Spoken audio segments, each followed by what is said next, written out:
Assalamualaikum warahmatullahi wabarakatuh.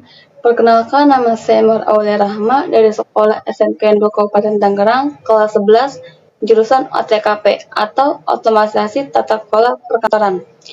Di sini saya akan mempresentasikan tentang hubungan komunikasi dengan kehumasan.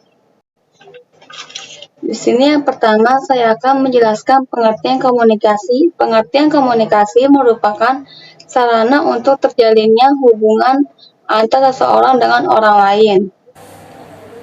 Dengan adanya komunikasi, maka terjadilah hubungan sosial karena memang dasarnya manusia adalah makhluk sosial.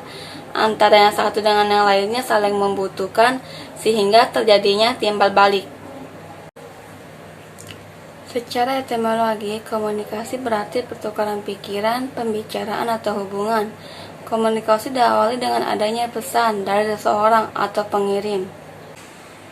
Pesan itu dikirimkan melalui media tertentu kepada orang lain atau penerima. Setelah pesan dikirimkan dan dapat dipahami oleh penerima, maka penerima dapat memberikan tanggapan atau umpan balik pada pengirim.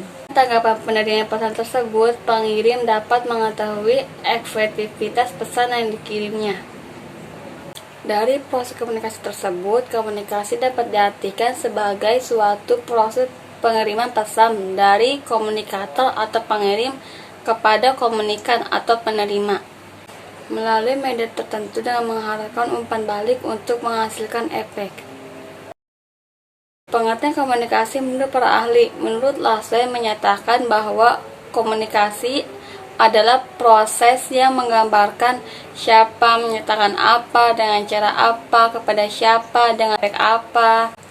Edwin Emery menyatakan bahwa komunikasi adalah seni menyampaikan informasi, ide-ide, dan sikap seseorang kepada orang lain.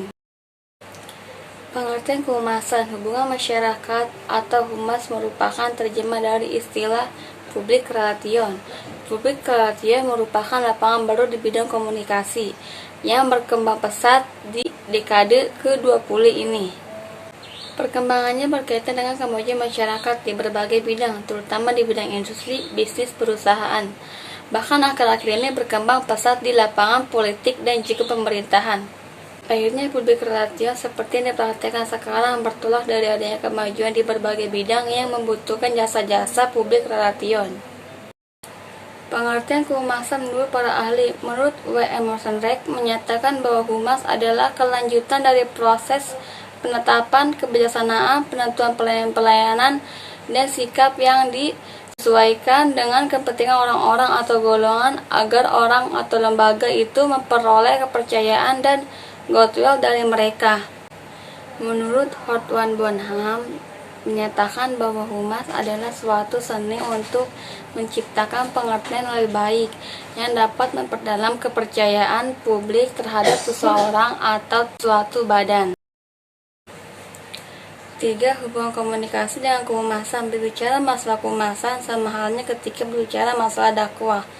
Menurut Bapak Arifudin Tike, dakwah merupakan suatu proses komunikasi, namun tidak semua komunikasi merupakan proses dakwah. Demikian pula dengan kehumasan atau humas.